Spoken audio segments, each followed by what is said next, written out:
Hello and welcome to this Farm Advisory Service webinar of the Sustainable Sheep System series. Tonight's topic being spring grazing and fertiliser. The proof is in the planning. Tonight we've got two excellent guest speakers. We've got Lorna Galloway and Poppy Frater of SEC Consulting. My name's Daniel Stout. I'm from SEC Consulting and I'll be your chair tonight. And also in the background on tech support, I've got Craig Bothwell and Hazel Lawton. Well, tonight's webinar, we didn't really have to think much further than the record high fertiliser prices and increasing feed prices to think of a topical webinar subject. It's certainly a hot topic and one we're getting a lot of questions about in our offices. So tonight's webinar will run for sort of an hour and a half with plenty of time for questions. First speaker tonight is Lorna Galloway. Lorna is an agricultural consultant in our Stranraer office with a particular specialism in grass and forage crop agronomy.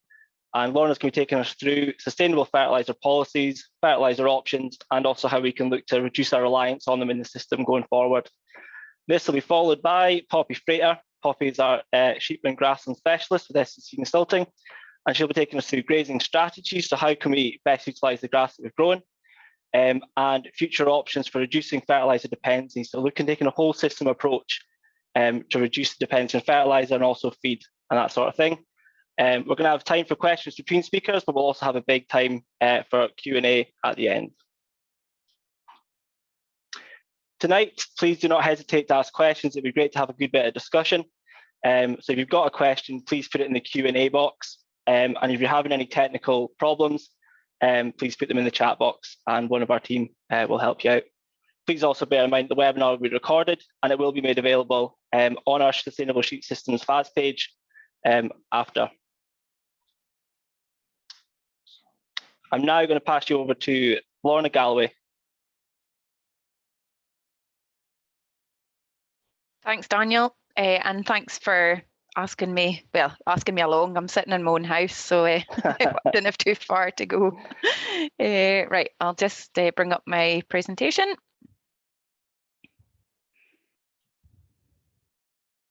There we go, good to go. So, hi everybody. Tonight I'm going to cover a few things. So I just wanted to do a bit of a market overview to start with.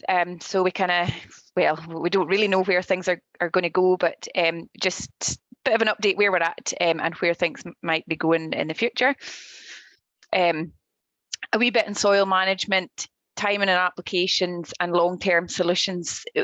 You know, we're kind of in between a rock and a hard place in terms of what we can do about the fertiliser price and making changes in the short term, but really we've got to take a kind of a short term, medium term and longer term view to really kind of try and get on top of managing the volatility that fertilisers putting in the market at the moment. So we'll start with a market overview. So it's kind of been a bit of a perfect storm over the last couple of years. Don't think you can really have anything that's gone belly up at the moment and not blame COVID for it. One of the kind of main driver is the gas price, and obviously during COVID there was a kind of scale down in supply that was combined with a really cold spell in America where demand went through the roof and the demand wasn't there, so price went up and it's just continued to stay up. We've also seen a extra demand for urea from Asia. They've been kind of scaling up their farming. There's been shortage of haulage drivers, combination of Brexit and COVID. We've got export restrictions had come in last year from China. We now have everything going on with Russia. So there really is lots of factors at play there. And essentially it's leading us, ammonium nitrate over the last December 20 until January 22, 191% increase. There's not many ways that we can kind of deal with that level of increase, you know, just with an immediate response. So we've got to look at the longer term. Going forward, we should start to see the price settle down. P&K prices have levelled off. There's, well, apart from the situation in Russia, there is a bit more stability, but it's ultimately going to be a long curve and a slow come down. And we also need to bear in mind that the manufacturers of fertiliser aren't really in any rush to buy too much raw material. So they're trying to balance buying in their replacement product, but not buying it too quick as the market's fallen. So although they possibly made plenty of money on the way up, you know, on the way down, there is going to be this kind of slow and steady drip. So it's not going to be a problem that goes away quickly. We've probably got to look at the next 2 years being a kind of a slow curve back down to somewhere that's maybe a little bit more manageable. So soil management really is fundamental to getting the best out of your fertiliser, and that really is the story. We need to make the most of every single kilo of fertiliser, manufactured fertiliser, that we put on. So I'm sorry if you're sick of hearing about pH, but it really is the kind of first piece in the puzzle. So I'm just going to touch on that a wee bit. So first thing is get your soil sampled. If you haven't had them done in the last few years, get out and get a sample. It's the only way to really know what you need to put on. Just a few reminders around sampling if you're doing it yourself. We're certainly finding down in the southwest that local agronomists and merchants are kind of flat out with people wanting soil samples done. So I think most SEC offices, you can pick up a coder, get a loan of a coder, just get out and do it yourself. So avoid sampling when soil is too wet or too dry. I think possibly waterlogged is what we're going to see over this coming week. But just a bit of common sense. We don't want slop coming into the labs because it's going to affect the results. When you're sampling your fields, if they've been 2 fields and they're into one, but you see a difference between the fields, sample them as 2 fields. Likewise, if there's quite a variation in soil types across the field, and that's obviously seen in your crops and how that field performs in the year, then sample it as different areas. There's kind of guidelines. Try to not take any samples within 2 months of applying fertiliser, or 3 months after slurry applications, and 12 months after lime. So actually, just now is quite good if you haven't already been out with some slurry. It's too early for fertiliser, so it might be a good opportunity to get it out. And we would say sample your fields at least every 4 years, but take the opportunity to sample them more. You know, if the fields have had very low fertility and you've been applying more organic manures, or you've been applying lime, etc., just take a check, just get another sample, see how they're responding, because different soil types will respond in different ways. So it's good to really get to know your fields and how they respond to different applications. And give yourself plenty of time. Essentially, you need you know, at least 6 months to 12 months for lime application to work fully. So if you're planning on sowing a crop, make sure you've got time to correct it. And at the moment, with the price of fertiliser, you'd be better just to hold off from sowing that crop into the field if your pH and P&K isn't going to be optimum, because that's going to affect your nitrogen uptake as well. So why is pH so important? Possibly the one stat that I have quoted the most over the last 6 months is a pH of 5.5, 23% of nitrogen applied is not available to that plant, which at the moment, if you're applying 125 kilos per hectare, it's £18 a hectare just from one application. So that's 3 applications in the year. It's a hell of a lot of money. And you might think, oh, 5.5, that's quite low, but Land Crop and SAC labs are still showing that about 60% of our grassland soils in Scotland have had pH below 5.8, and 30% of that is below 5.5. So it is still far too common given the benefits of pH. So optimum soil pH is basically the kind of cornerstone of crop production and soil health. It gives the balance of nutrient availability within the soil. It encourages microbial activity, and essentially for our soils to function, they need air, water, and the soil microbes to break down organic matter. And if our pH, if the acidity of that soil, if it's too acidic, they're not working, and everything works in conjunction with one another. So all the pieces of the puzzle need to be together. Soil pH is affected by things out with our control. So each year there'll be a natural kind of drop in pH through leaching, depending on crop types that have been in, rainfall, and from ammonium nitrate fertiliser that we're spreading. So it's just something we need to constantly be monitoring, and you need to be in a cycle where you're applying, X amount each year, basically just to keep things ticking over.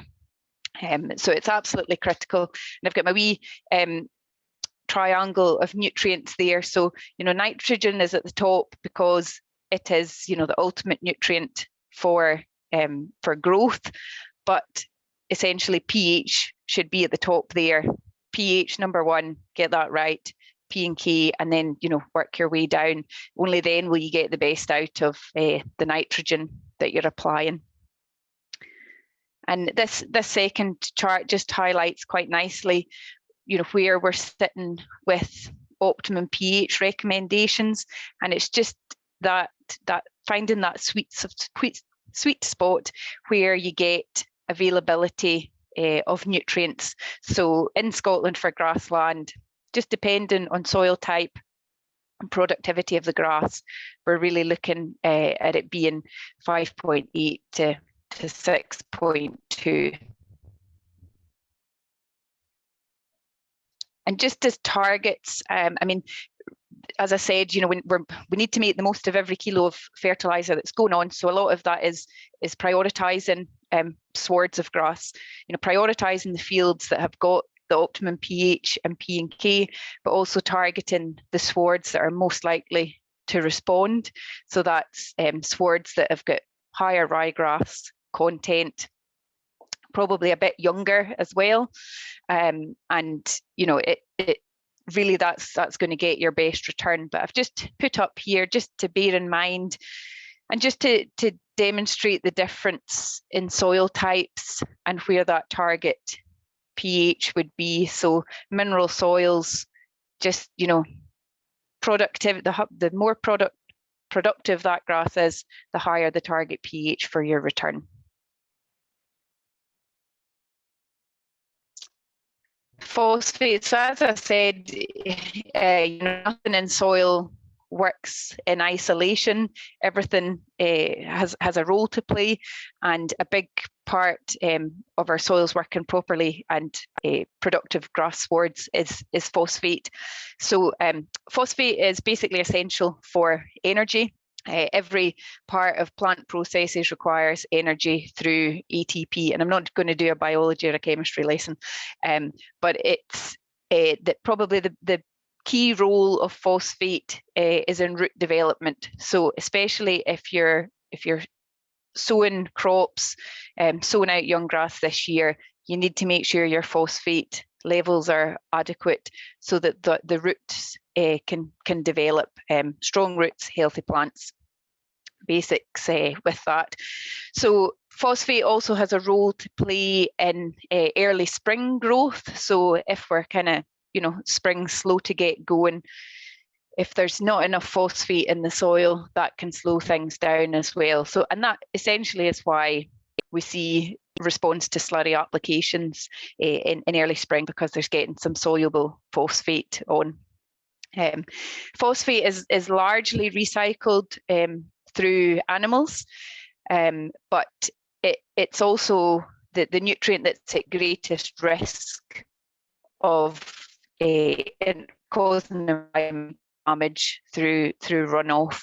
So much as we're saying, make sure your phosphate levels are correct, don't over apply, and also this year it'd be far too expensive to put phosphate on if you're not needing. So again, you're prioritising it to young seedlings for root development, and just keep applications just to where you need, but you've done your soil sample, so you know how much you need. Potash is has a greater role to play in the effectiveness of nitrogen as well. So when you think of potash, think about it providing the strength and immunity for a plant. So potash helps regulate water. It therefore helps plants cope with stress, drought stress, also kind of frost stress. So it's really, really important that we have got enough potash supply in the soils, available to those plants. It's the second most abundant nutrient in plants, and it's not, unlike phosphate, it's not as leachable. So there is a wee bit more flexibility as to when you would apply potash, but you also just need to be wary of the implications of applying potash for grazing cattle in the spring, but I'll touch on that a wee bit more. Potash, I think probably the kind of situations where we see low potash levels is in silage, because there is a big uptake of potash in silage crops. And typically you're looking at using 3 times more potash than phosphate in a silage situation. So it's, when you think of potash, think strength and immunity. Phosphate's providing the strong roots. Potash is providing basically the structure to the plant, and also, as I said, uptake of nitrogen is affected if we have low potash levels.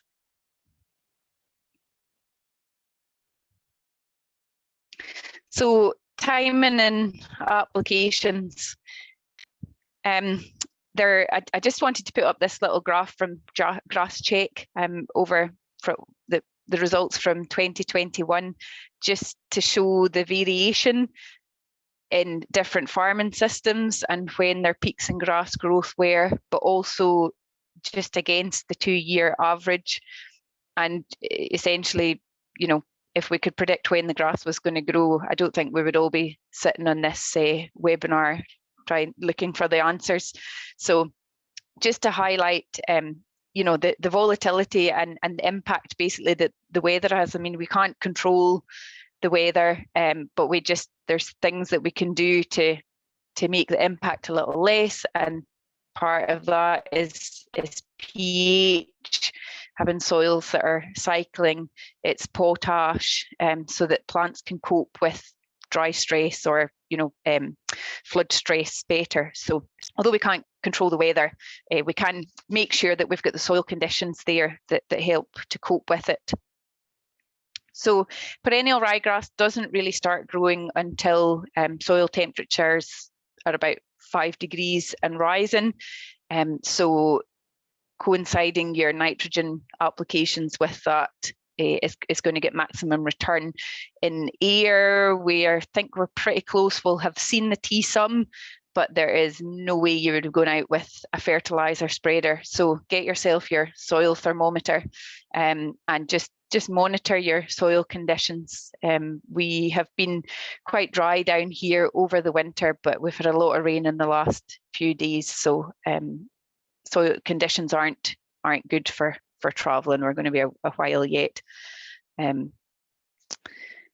Just a wee bit, sorry, just going back a touch there when I was talking about prioritising your swards, and perennial ryegrass gives the best response to nitrogen. So kind of start for you is that a rough stalked meadowgrass will give you a 17% response to nitrogen and yield 65% of what a perennial ryegrass sward, and Yorkshire fog will give you a 42% response to nitrogen and yield 80% of a ryegrass sward. So it just highlights the importance of targeting the nitrogen where you're going to get the greatest response, because if you look at a field with a pH of 5.5 that's already costing you £18 a hectare because the pH is low, but it's full of Yorkshire fog, that's an awful lot of wasted potential. So,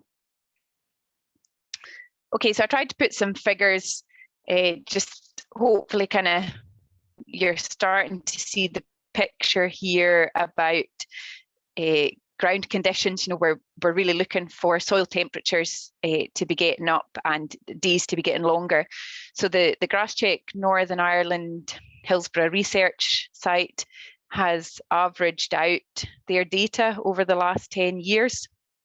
And they are saying that the average response to nitrogen applications, so for every 1 kilo of nitrogen applied, there was 4 kilos of dry matter grown in March. Then in April, we're up to 15 kilos of dry matter grown for the same 1 kilo of nitrogen applied, and then 26 in May, and then reaching our peak in June. So that, just picture that curve and go back to looking at the growth curve. So really what we're trying to do is find the balance between when do we need grass, because we've got yows and lambs running around, but when are we going to get our best return? And there's a fair difference in that March grass is costing you 46 pence per kilo dry matter at today's nitrogen prices. Into April and May, it's at 11 pence and 7 pence. So it really does make you question if, you know, compound sheep cake is £280 a tonne to supply, to give a yow 1 kilo of that a day is costing you 30 pence, but your early March grass has costed you 46 pence.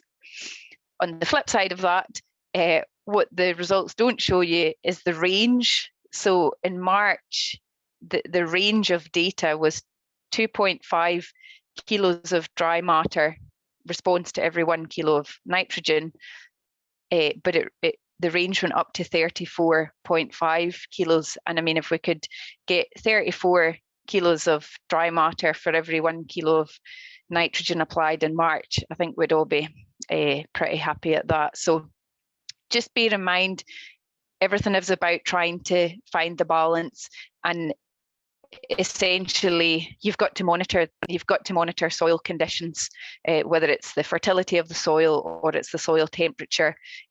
That's going to help you make an educated decision. And it also highlights how important or how valuable using a plate meter can be in giving you that depth of information about how much grass you're growing and building it year on year about, you know, your growth curves. So, you know, knowledge and information is key to making better judgments about when to go on and when do you need, you know, how much do you really need that grass in March if it's, you know, costing you 4 times as much as it maybe is in April. And it's not easy because you're trying to balance that with, you know, availability of labour on farm to go and spread that fertiliser when you're through lambing, the disruption of moving sheep if you're spreading the fertiliser, but also is feeding, you know, concentrates to sheep that are lambing. You know, does that actually work in your system? Because in a lot of systems it won't work. It'll create more troubles than it solves.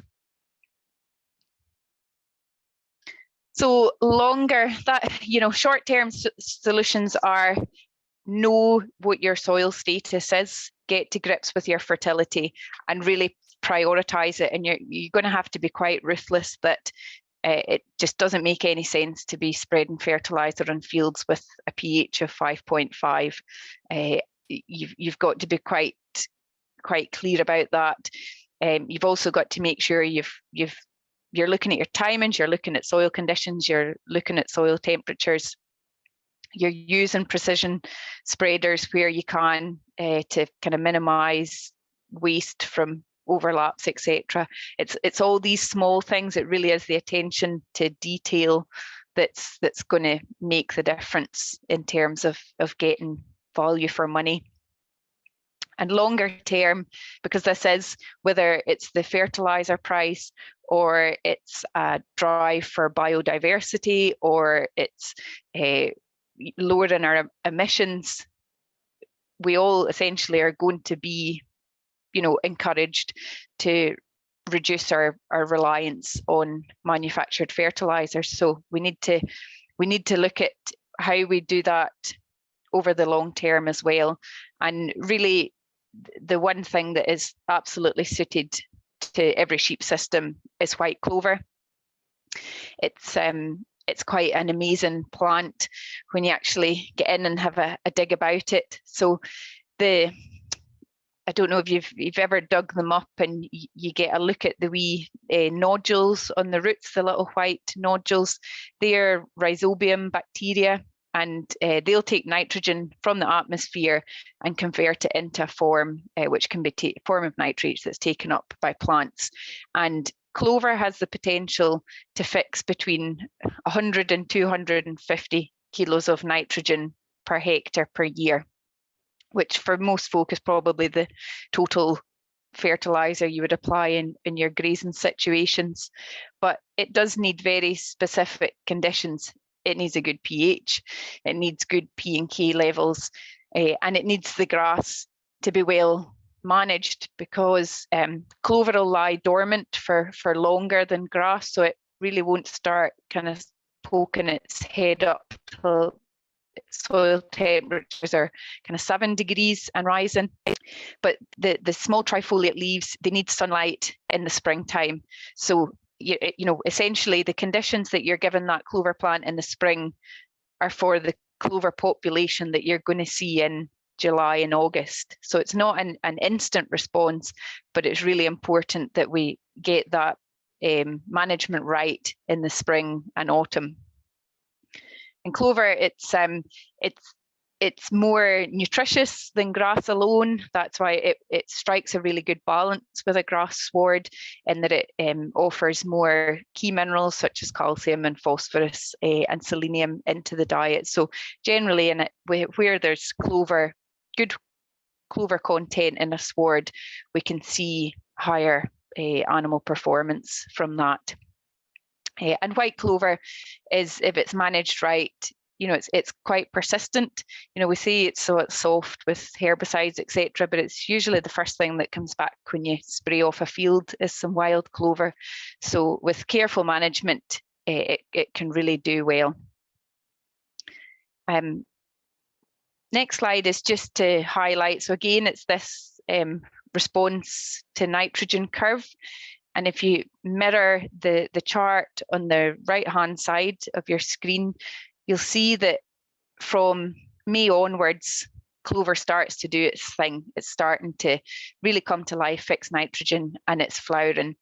And where we're applying ammonium nitrate from that kind of June time onwards, we're really just making the clover plant lazy. We're not encouraging it to fix nitrogen. So use your fertiliser in the early spring when the clover is still just thinking about getting out of bed, but then later on, when we've got nice warm soils, we're getting nitrogen that's been mineralised from organic matter anyway, in that kind of July, August time.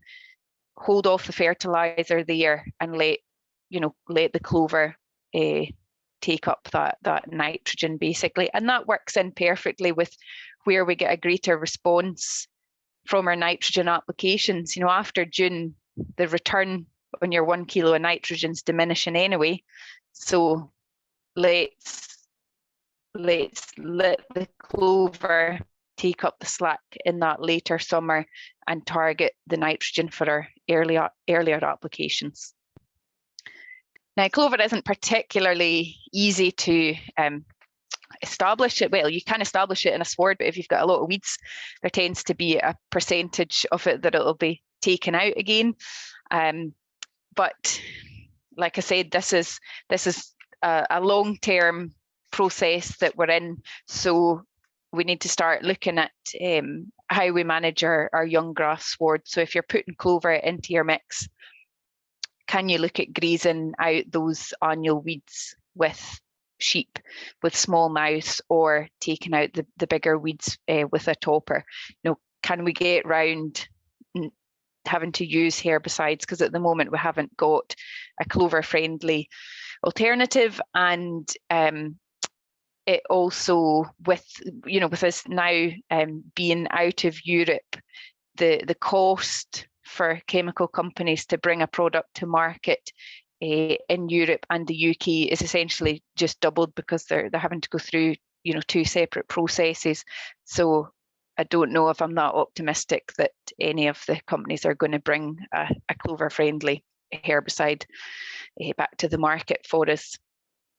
So if you're sowing clover, it's a very small seed, doesn't like to be buried deep, like seed to soil contact, and it needs good pH, 6.6 to 6.2, and it needs adequate moderate indices for P and K. Typically, it would be sown in a mixture of about 5 to 10%, so a 15 kilos per acre grass mixture, you'd be looking at kind of 0.75 to 1.5 kilos in that mixture. If you're going to overseed it, so sow it on its own, you need to up the seed rate just to account for it being such a tiny seed. Like I said, it needs light in at the base of the sward. So set a grass or something to tear up the old sward, loosen up the soil, bit of seed to soil contact, and keep the grass down. Graze it down hard to start with, then give it a week, 10 days to recover, and take the top off again, just so that light can get into that get to those young leaves once they've germinated. And remember, if you are looking at an overseeding situation, look at monitoring the slug situation, because they tend to like to go up the drill lines just like a wee motorway and chomp all the seeds. Red clover, again, it's a great legume. It fixes nitrogen. It's got extra benefits in feed quality, but is a little bit trickier in a sheep system because of restrictions around tupping. So it just depends whether you've got the land available to put some red clover in your mixtures, that you wouldn't need to top but certainly as part of a mixed sward, red and white clovers, as long as you're staying away from topping yows, is a really, really good option for soil health, and also in terms of a kind of low nitrogen crop. Second thing long term to do is get yourself a nutrient management plan.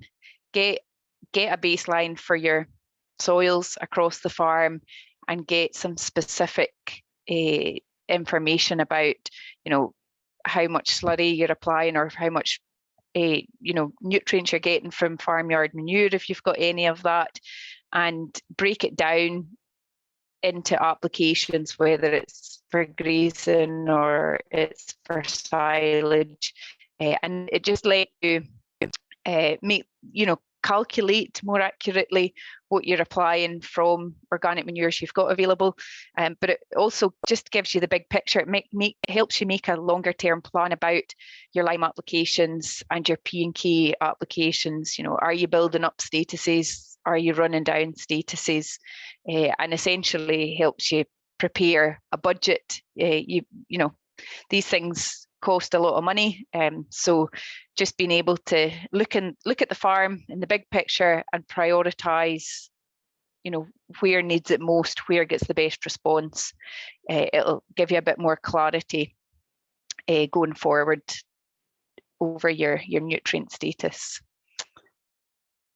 And just finally, I tried to summarise it in 3 points, and I've got 10 written down in my notes here. And I was trying not to kind of go in too many tangents, but essentially making the most of your fertiliser is going to come down to your soil status. And in the short term, that's probably the immediate decision. Do I spreading that on that field with a soil pH at whatever, or do I not? And then, we need to look at how we increase utilising the grass that we have grown, because, it's no use growing it and not using it. So Poppy will pick up more about the utilisation, and really make your applications evidence-based. You have to be confident that if you've paid £630 for a tonne of fertiliser, that the soil conditions are right, the soil fertility is right, that grass sward's going to respond. So make sure you've got the evidence to support those decisions. And I'm sure there will be lots of people say, I'm just not going to buy fertiliser this year, or I'm going to buy less fertiliser. My concern is that you actually need to think backwards, start at the end. How much winter feed do you need? How much silage do you need to grow? Because if you need to sow the grapes to grow the same amount of silage as you did last year, you're going to need to apply the same amount of fertiliser.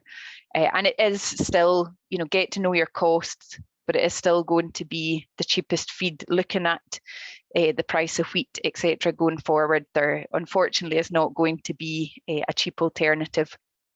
So make sure that you know how much you need, how much you grow, because we don't want to get to a situation where you get to this time next year and it's a bigger hole that we're in because you've run out of winter feed.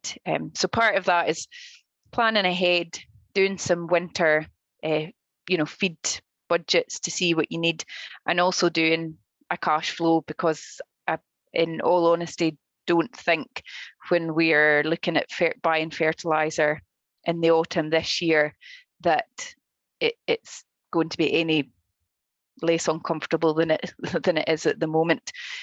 So just make a plan and stick to it. And some of that plan might be selling, trading stock, etc. But plan in advance would be the key message. So I'm quite happy to take some questions just now, if there are any, before we move on. Daniel? That's great. Thank you very much, Lorna. It's great to see some sort of updated costings there on the nitrogen response rate. Really highlights that you've got to have your fertility right and your conditions right before you just start throwing around it. It can be a pretty expensive game.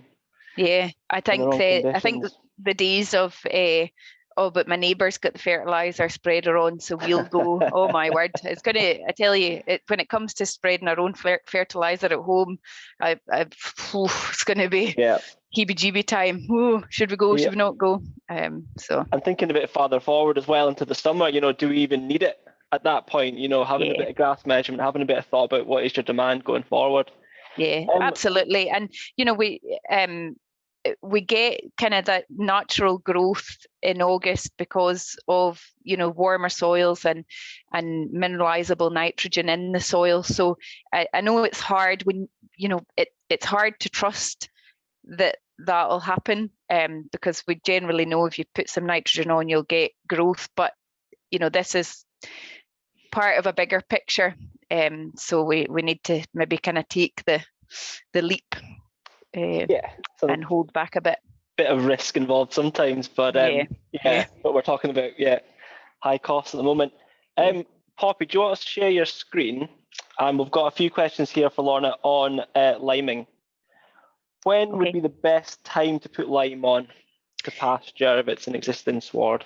Yeah, there isn't really in terms of that crop, there isn't really a great time. It really comes down to soil, traveling conditions. Lime spreaders are big machines, so getting on when it's good enough to travel is fine.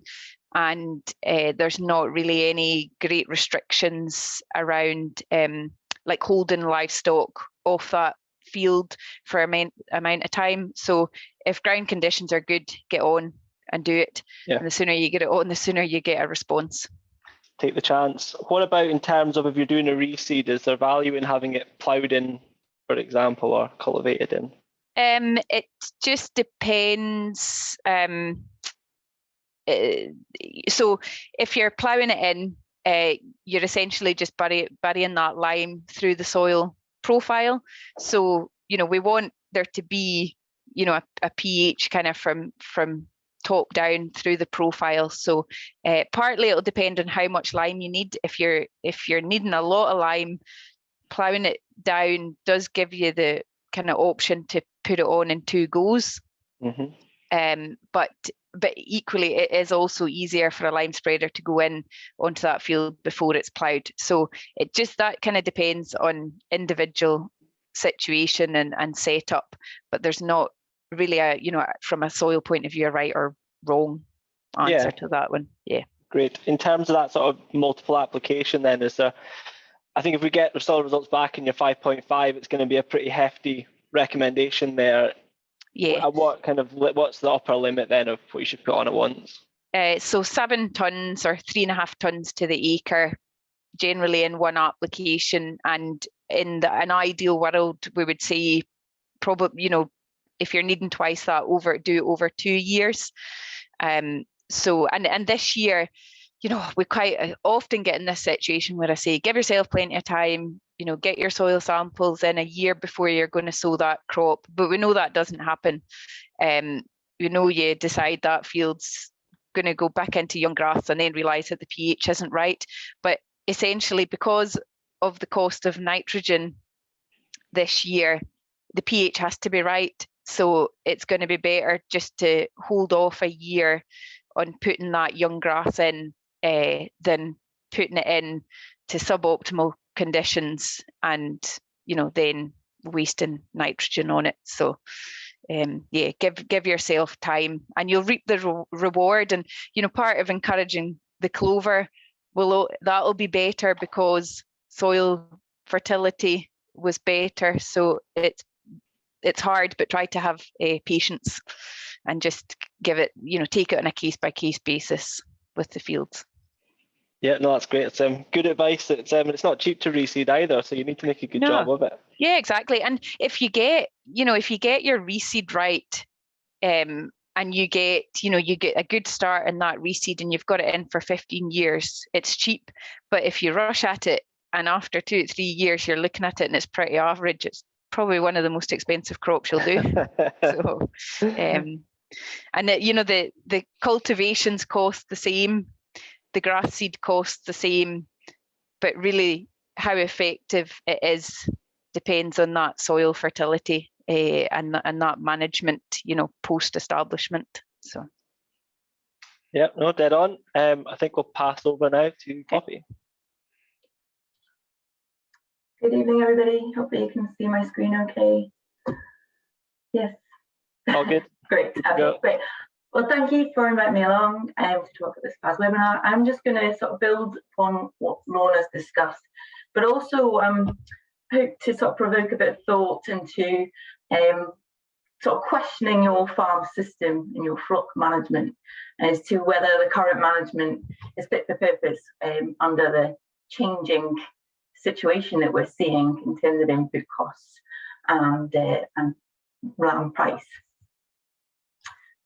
And I guess I'd just like to start by just talking about how we use inputs in terms of lambing gait. Now I've taken a very generalised grass growth curve here, which is very dangerous to do because obviously some of you will be in the southwest and it'll be more towards the left here, and then some of you will be way up north and it'll be more towards the right, but a very generalised grass growth curve. And as Lorna says, particularly in the spring, it can vary quite a lot from year to year. And just to kind of pick up upon what Lorna and Daniel were discussing about the summer nitrogen, this sort of second peak in grass growth due to that mineralizable nitrogen coming through that clover is very much worthwhile. And one thing I do notice, so this is taken from some farmers that I work with that measure grass, and organic farmers do tend to have more of an emphasis on this peak later on in the season rather than early on in the season. However, I digress. So if I was looking at a very generalized grass growth curve and the sort of standard March lambing system, in general, March lambing, the demand of that flock peak, well, in terms of lactation and lambing, the demand gets ahead of grass supply. And this can be profitable and is profitable often because the lamb price they manage to achieve for a proportion of the lambs helps to offset some of the costs associated with lambing that bit earlier and ahead of the grass growth curve. And in fact, there are other benefits in terms of pasture management, in terms of that you've got the stock on hand to help manage quality in terms of spring grass growth. So there are benefits there, but it means that the system is dependent on feeds and often fertiliser. So just to contrast this with a May lambing farm, of course, a lot of, and I've taken it as an extreme in April, perhaps it would be along here, but a lot of the demand into sort of late pregnancy and early lactation can be met from grazed grass alone because those two, the supply and demand, are better matched. And then with these types of lambing systems, the challenge comes later on in the year when when there's emphasis and need to offload lambs because there's that sort of challenge to manage great demand when supply is decreasing. So I just wanted to set the scene by contrasting those two systems at the farm level to understand where we're going to need strategic inputs or be strategic in our decision making later on in the year for May and earlier on in the year for the March or even earlier.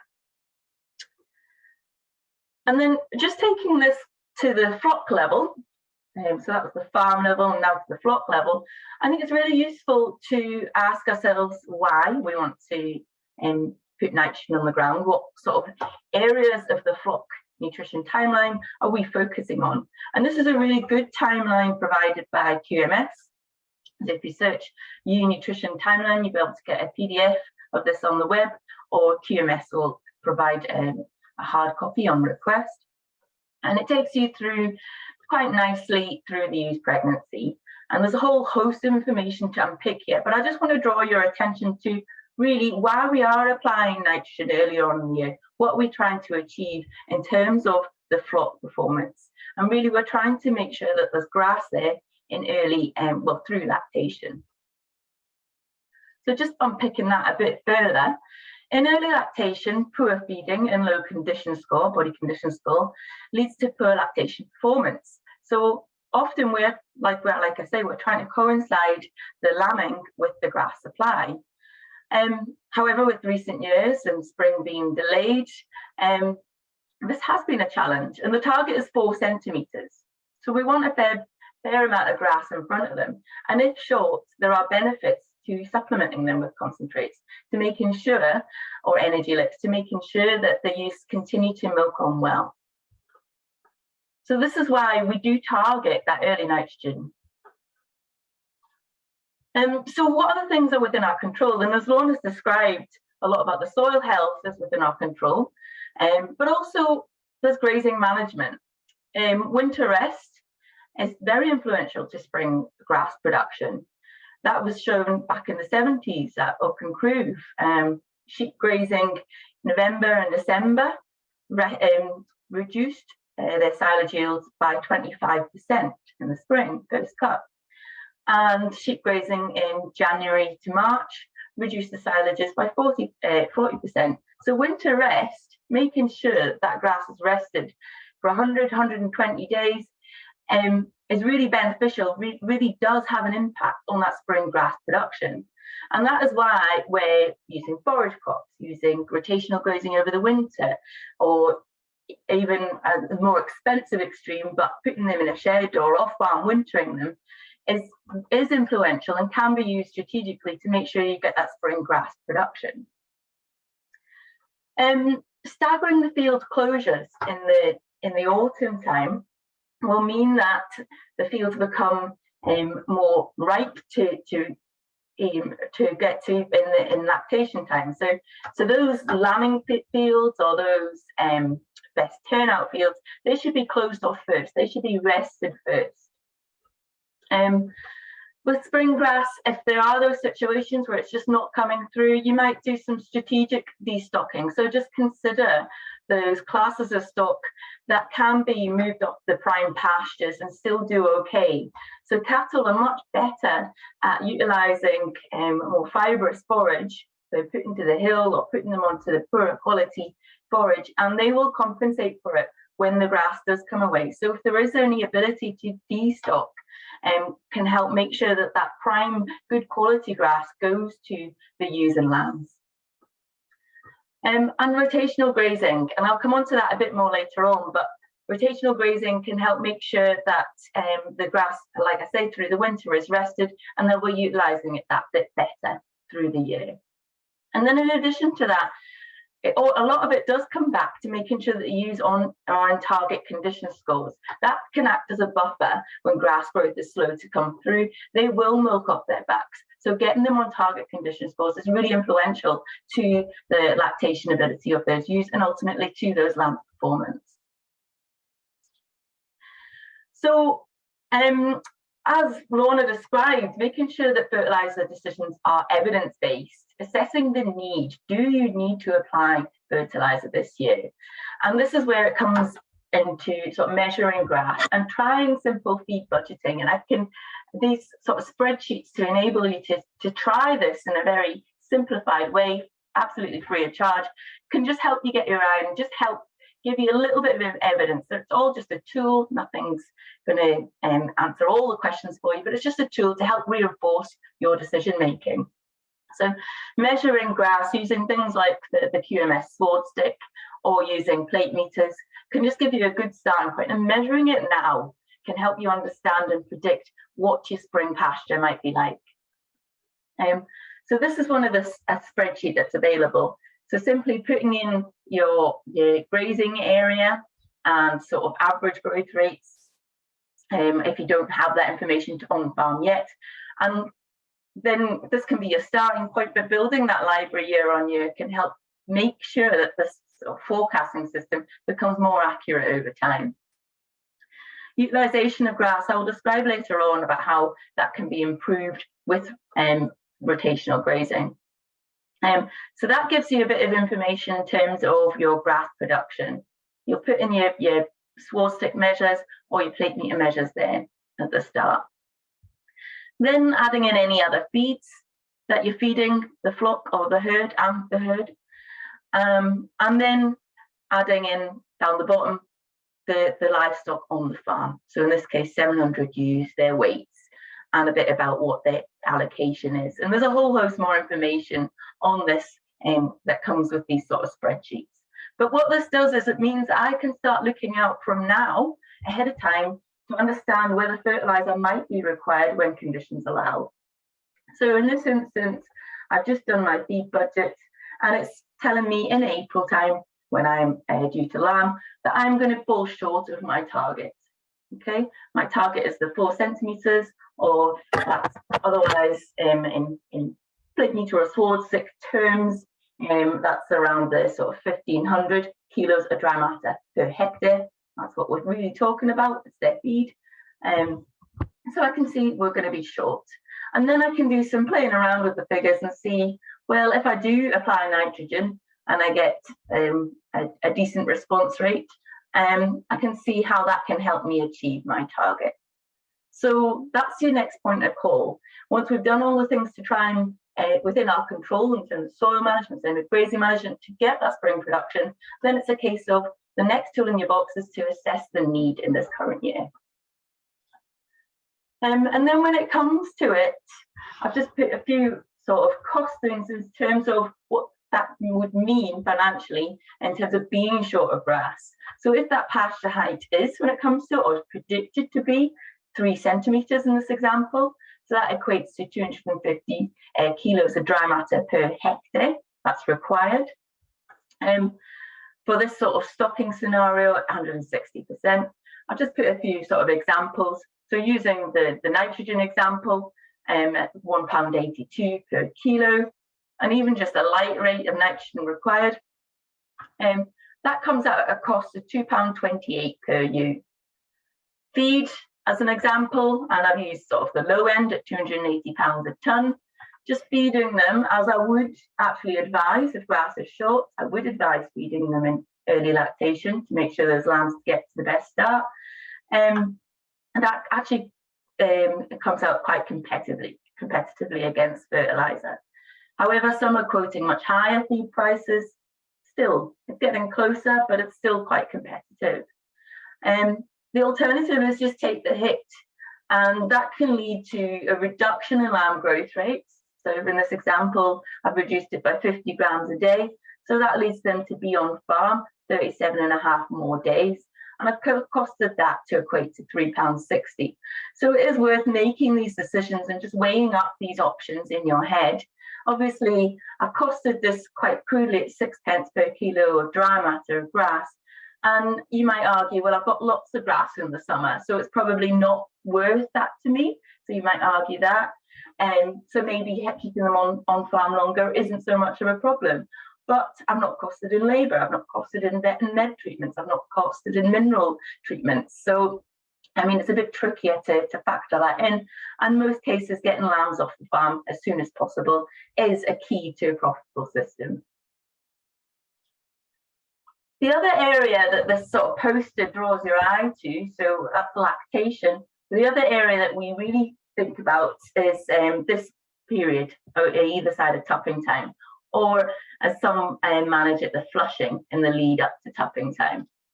And this, again, is quite influential to the scanning percentage. So making sure that you've got feed at this time of the year is going to be very important to your production next year.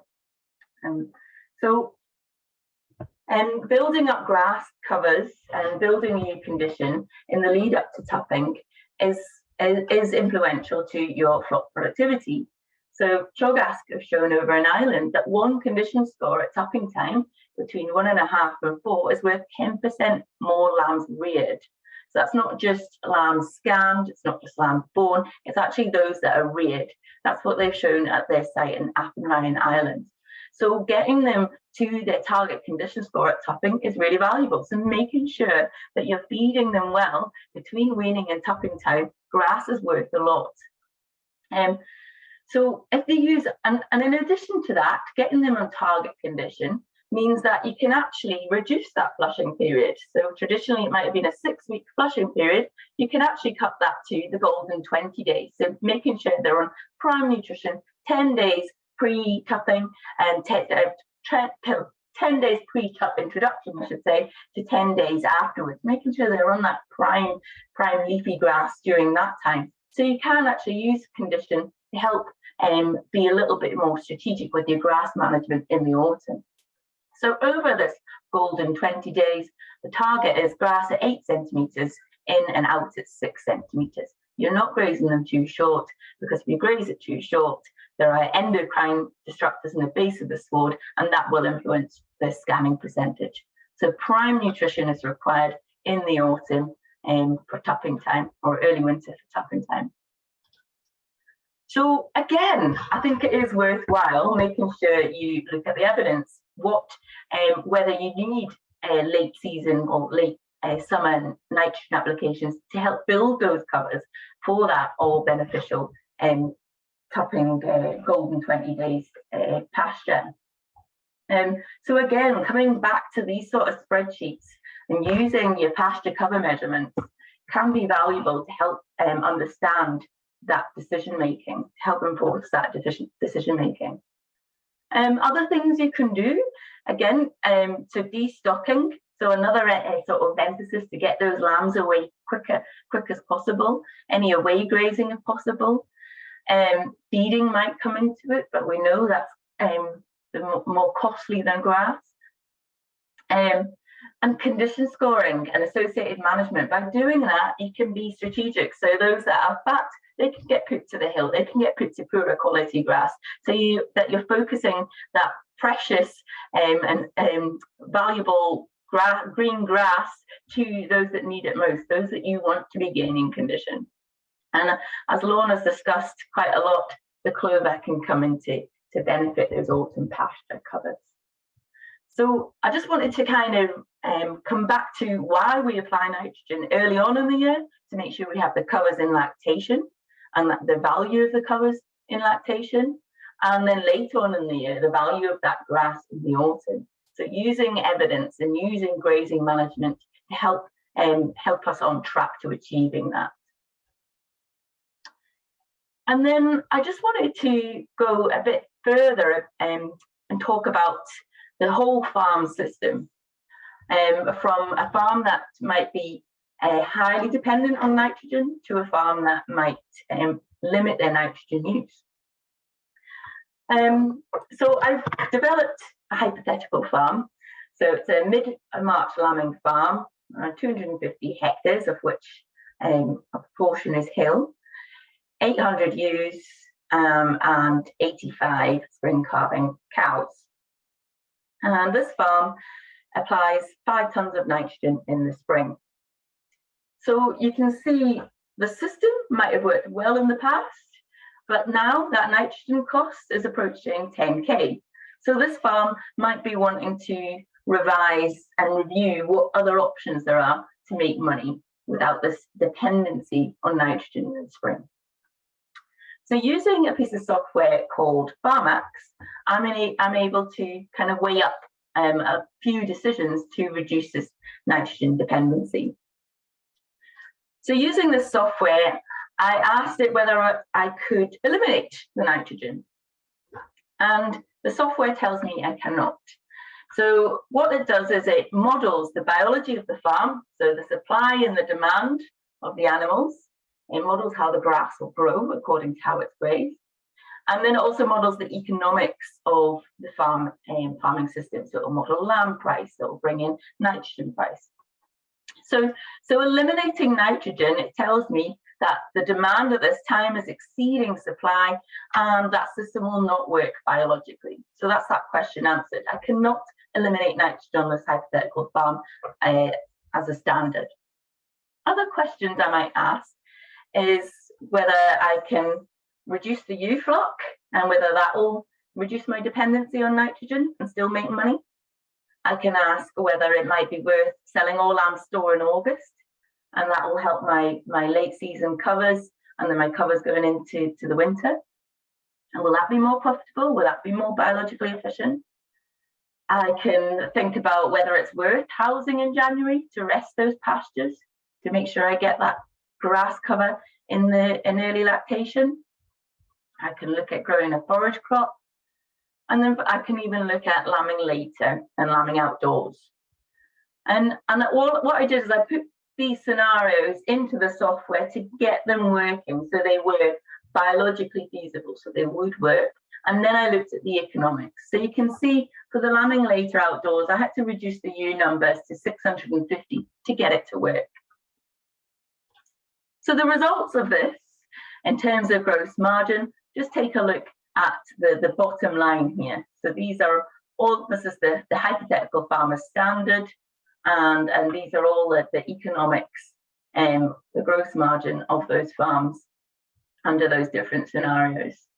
And I just want to draw your attention to, well, reducing ewe numbers, that improved profitability, selling lambs stored, improved profitability, because it reduced all that big nitrogen bill. And although it did reduce the revenue from the sheep, it was still economical to do so. So it just goes to show that reducing output doesn't necessarily reduce profitability. The housing one, a slight increase in profitability, so it did improve the covers going into the spring. Growing a forage crop, again, improved profitability, but the one that did the most was this lambing later and outdoors, and that did increase the gross margin by 23,000. So I just wanted to show that as an example. I wouldn't want to say that across the board everyone should do this, but just an example of how I might assess the nitrogen dependency of one farm system and look at different options to understand what's best for that farm profitability. And then finally, I just wanted to highlight the importance, and Lorna's mentioned it, to utilise more of what you do grow. This doesn't come at a cost of ongoing inputs. It comes at a cost, yes, of fencing, of infrastructure, but that cost certainly pays for itself. And it, certainly with the increase in input costs, that time in which it does pay for itself is getting quicker all the time. So this is it's an infographic, and I'll just show the booklet that it's taken from in the next slide, so you can get all this information. But you know, start simple. You know, if you're new to rotational grazing, just simply splitting a field in half and moving stock between each half, that will improve the utilisation of what you grow. However, something that seems to work quite well for sheep systems is 8 paddocks, so around the 2 to 3 hectare mark size paddocks, 200 or to 250 ewes and lambs, and moving them every 3 days. And by doing that, you're providing a 21-day rest period over the summer period. So it just gives an indication of sort of targets in and targets out, what you can do if you're not reaching these targets. So longer than 8 centimetres, reduce the rest. Not quite reaching 8 centimetres, increase the rest. A bit of a guide through the spring and the summer to what rest period we should be aiming for. And paddock size, optimum under the 3 hectare mark.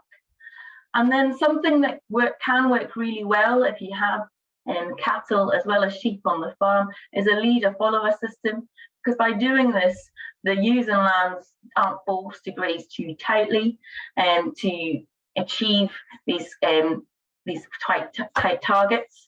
The ewes and lambs can graze the cream of the crop with nice green leaf, and then you can use those cattle who to tidy up behind them, because they are really good at utilising slightly poorer quality grass to still perform quite well. So leader-follower systems are quite good. But a lot more of this can be found in our brand new guide, Forage for Sheep Systems, which is available online, and we can send a link out afterwards. So that's me. Thank you very much for listening, and happy to take any questions. Thank you, Poppy. A few interesting scenarios there. Going back to the one about the outdoor lambing option, so you outdoor lamb them a bit later as well. What were the considerations there that were meaning you had to reduce ewe numbers? And what was the limiting factor? Was it lack of grass in the spring or lack of grass in the autumn? Yeah, so basically lack of grass in the spring. So because it was dependent on more grass, because in the March lambing scenario, I was feeding them as we tend to do in the lead up to lambing time, whereas in the outdoor lambing situation, it was just grass. And there might be some, you know, in practice, there might be some concentrates fed to triplets and things like that, but it was primarily grass during that time. And within that scenario, were you still finishing the lambs in the tail end as well? Yes. Yep. Yeah, all lambs finished, yeah. Great. No, that's interesting. So that's another one we could add to that, yeah. And we've got a question here about rotational grazing. So if we want to start it this spring, you know, if put less fertiliser on, our grass is short and we think we want to utilise it better, when can I start doing that with ewes and lambs is the question. Yeah. So you want to be set up for lambing, and you don't want to, I mean, some people drift lambs, so they might move those that have lambed into another paddock, or the other way around. They might move the ones that haven't lambed into another paddock. So some people do that, and that's quite nice because it means that you start to get sort of lambs in the same sort of age group. Anyway, a lot of people avoid moving them too soon after lambing time because there might be mismothering issues. So you don't want to sort of bring them into tight groups for rotational grazing too soon. So it'll be a period of like sort of 2 weeks to 3 weeks that you might start bringing them into their sort of rotational grazing groups post from after lambing. Some people even wait up to a month after lambing and start bringing them into their groups to start their rotational grazing. That's great. We've got a question here, Poppy. Did you take seasonal market prices of lamb into that profit scenario? Absolutely, yes. Yeah. And I actually was quite generous with that because I was taking sort of the past 3 years, which has been quite good lamb price. So absolutely. And that's important. With increasing costs, there has been the upside of increasing lamb price.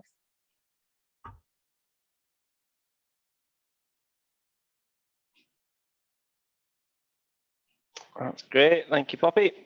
I've had a little bit of a tech issue as usual on this moment here. I wondered if I'd lost you. Can you guys see my screen? Yes. Yeah, perfect. That's great, Poppy. Thank you very much. I've just got a few points to note, and then we'll bring Lorna back on, and we'll have time for a few more questions at the end. So just to know, guys, if you've enjoyed this webinar, and many of you may well have already been on a few webinars in the past, we do now have our own Sustainable Sheep Systems series, which is on the FAS website, where you can watch all our previous webinars, plenty of them related to this sort of topic. One in particular, our first one was low input grass-based systems with Dowie Jones, looking at how you can match supply and demand within the system and the right genetics as well.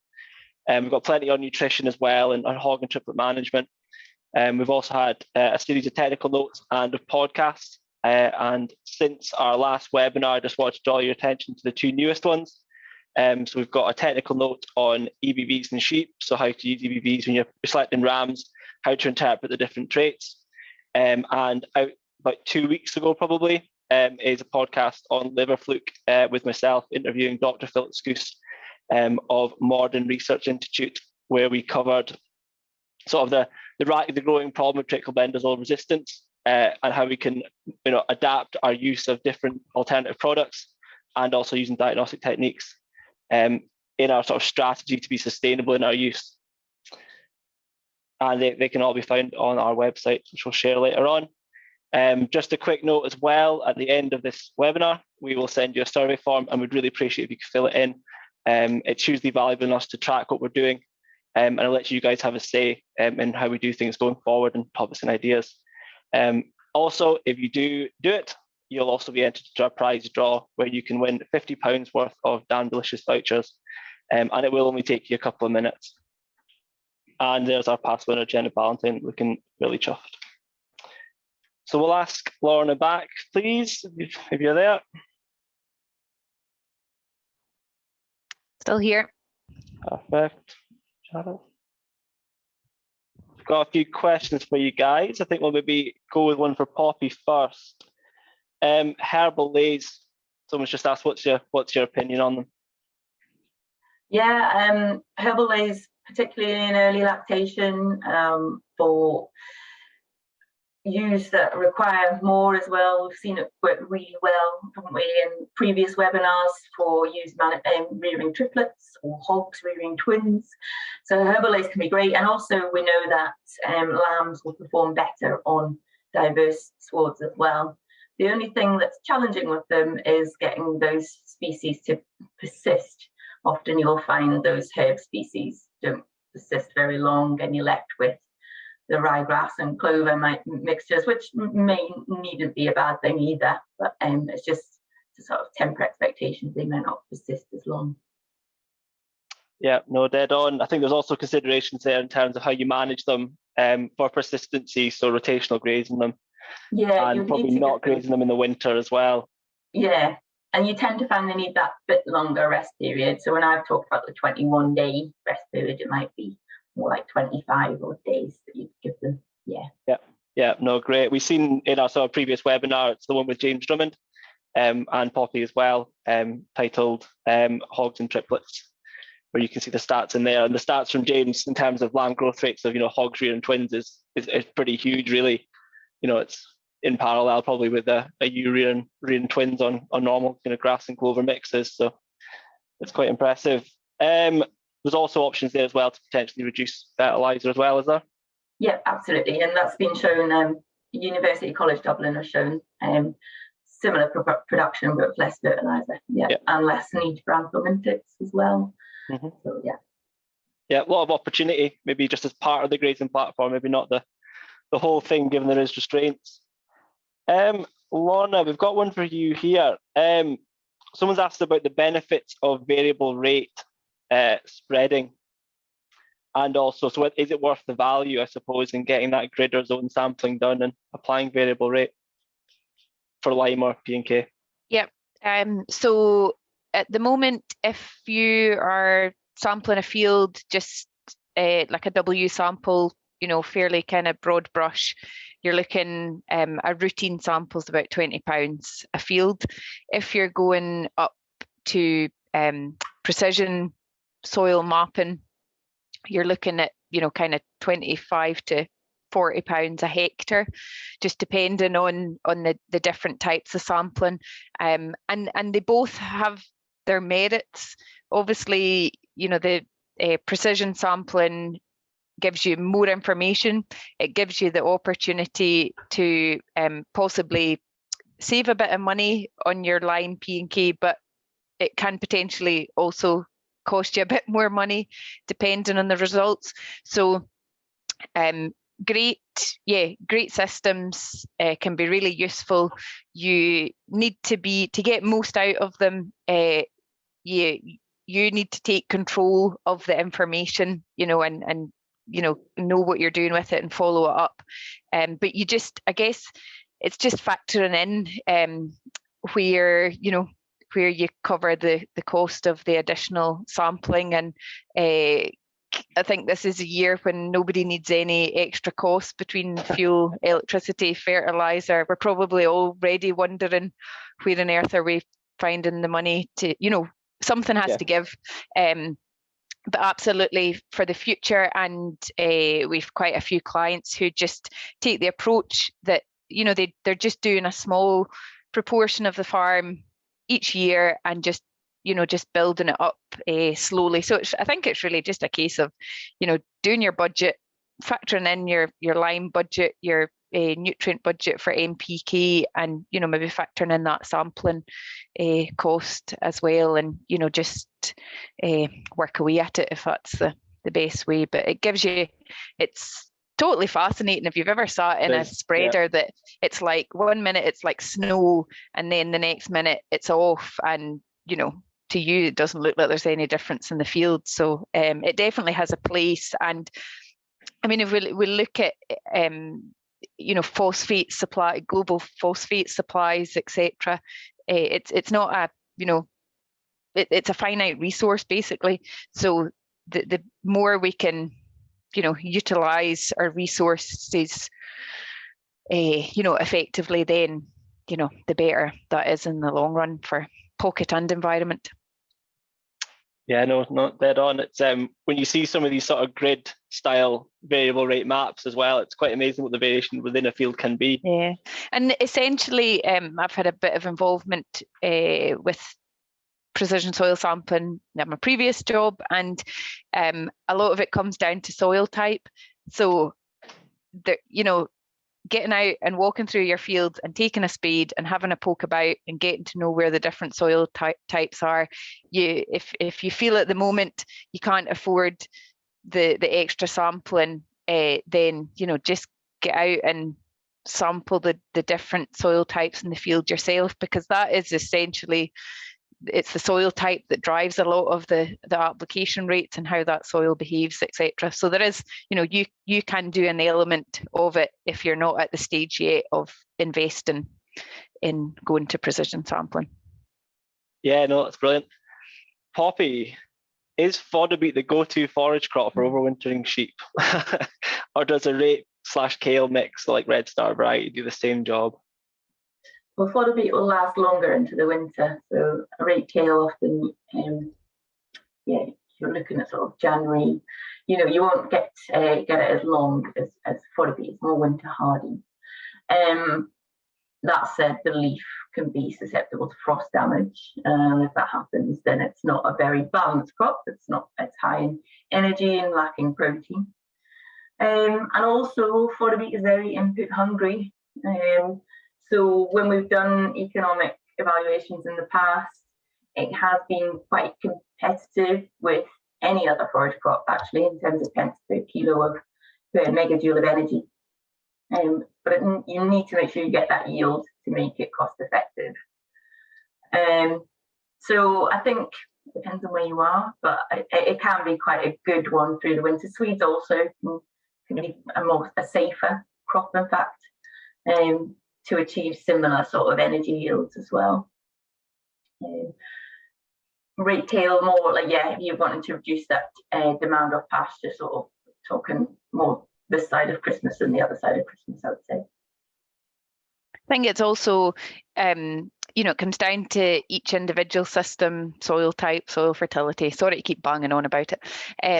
But it also just weighing up the fact that the fodder beet is going to be in the ground an awful lot longer. So, you potentially are losing 2 months at the most valuable time of year. But there's lots of different crop options, and I suppose it just depends on when can you afford to not have that field in grass, and when do you need it. So a balance to be struck, maybe with a combination of options. Yeah, there's a lot of considerations. Lorna, we'll go with you on this one. Clover reseeding options. So someone's asking about sort of more kind of broadcast type options that you've kind of got limited machinery available locally. Yeah, so I think having played about with different ways of establishing clover, etc., a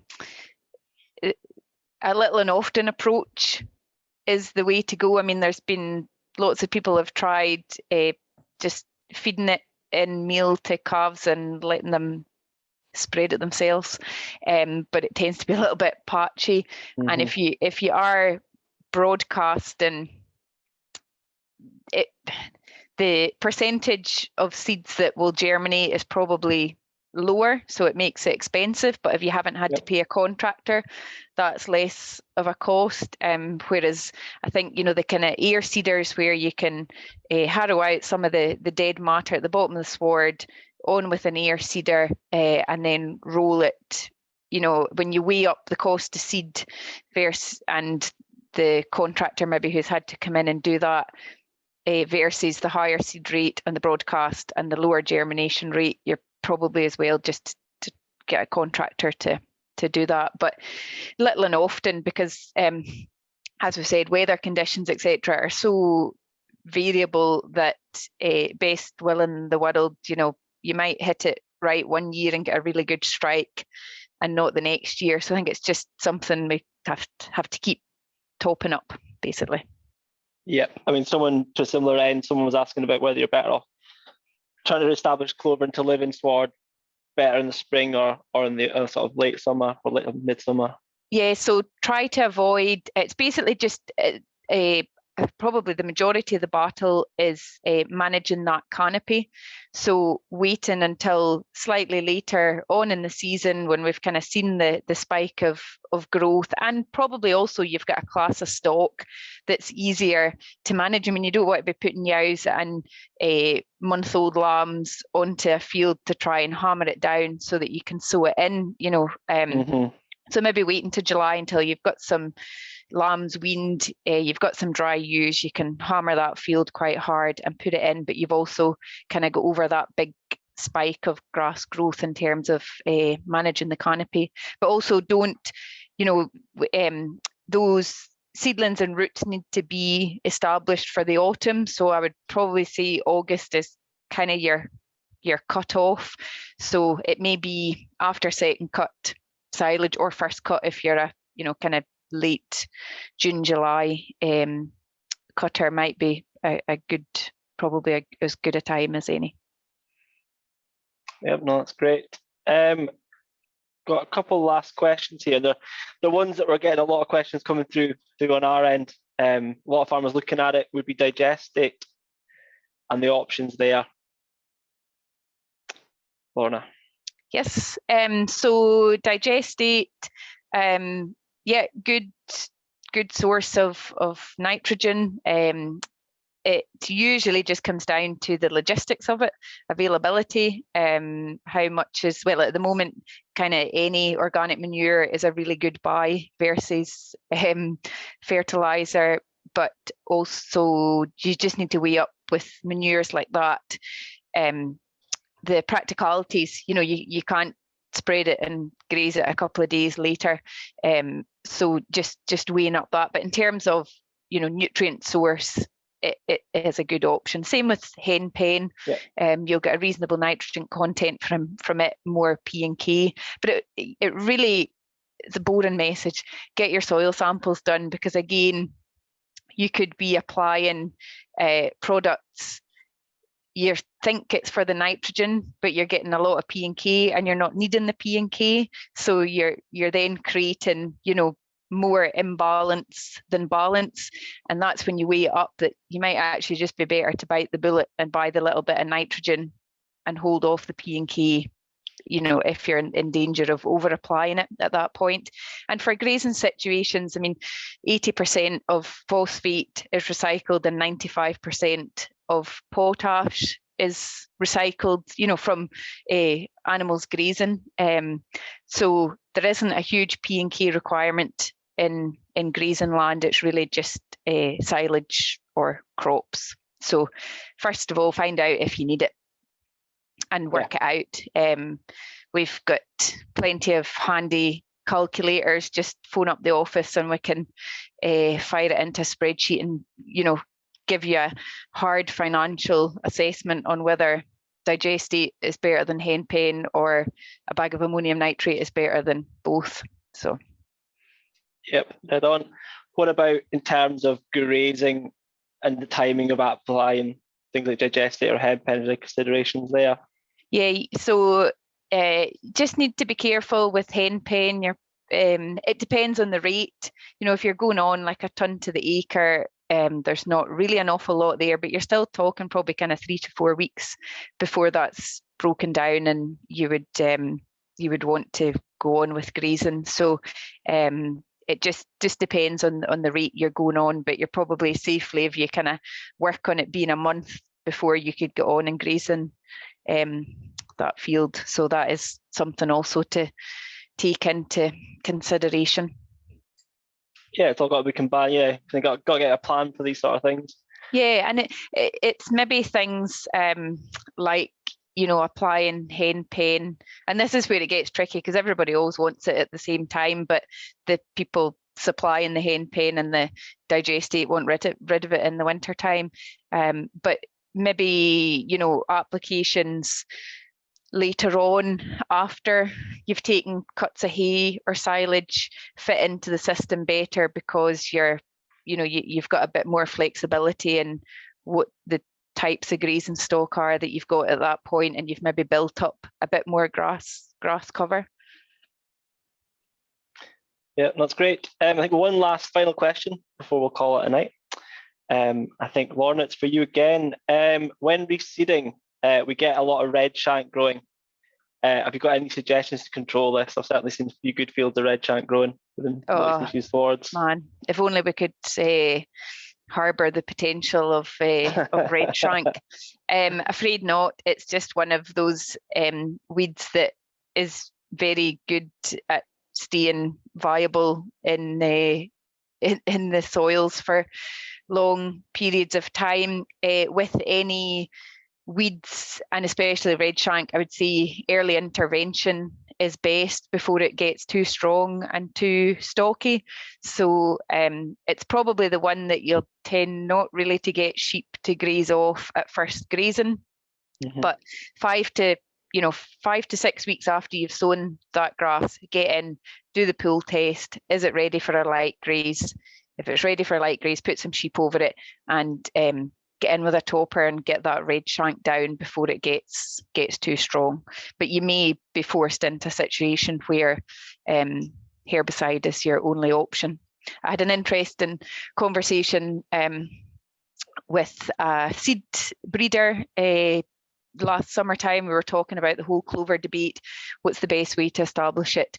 And he was saying that in clover mixtures, so when you buy your grass and it's got 5% clover in it, there can be up to 15% of that clover seed that is classed as hard seed. So it's basically not germinated within the period that they use for their kind of tests. But he was saying it's not to say it won't germinate. So if you've got 15% of that clover seed that's not germinated but might germinate later, do you sow the clover in the mixture, spray the weeds off early, and then you're left with this proportion of clover seed that might germinate later. And when we costed it up, the cost to take out the 5% of clover seed and put more grass in was so minuscule that I was like, I think it's worth keeping the clover in, because you might not need to spray it off, and you've had a better seed bed environment for the clover going into, and you might get that 15% population that comes later on once you've had to spray, if you've had to spray. So just something to think about. It's going to be lots of trial and error, and what works for one farmer might not work on someone else's farm for establishing clover. So that's certainly the approach. I'm now going to take it home, keep the clover in, run the risk, and then if I need to go back in later on with overseeding, just do a little and often approach with an ear seeder. Right, interesting. Poppy, we've just got a last minute question for you before we finish up. About back to the rotationally grazing, kind of how many ewes and lambs should I have in one group? Is there a max? Is it going to impact performance if I run 1,000 ewes and lambs? That's a really good question. I think the main limitation to the number in a group is how many you can handle for drenching and things like that. So that's why we often actually work to sort of 250, 300 lambs in a group, because it'd be quite tricky, particularly if they're ewes with twins. That's 600 lambs to drench in a day. I know in other parts of the world they do run massive groups, and through the winter as well, I've seen groups of 1,000 ewes being managed quite fine. But I think larger groups through the summertime probably will have an impact on lamb performance. Yeah, no, I think so as well. Yeah. Just trying to keep things manageable. Yeah, that's it. We've got another fact sheet that might be useful as well, the Rotational Grazing new entrance fact sheet. It's a FAS fact sheet which we can share, which has a table of recommendations of group sizes in there as well. Yeah, it's a handy one. Well, I think we'll send that at the end to everyone on the webinar, as along with the Forage First Sheep Systems booklet as well. Well, that's great. Thank you both. It's been really interesting hour and a half. And thank you everyone for joining us tonight, and good night.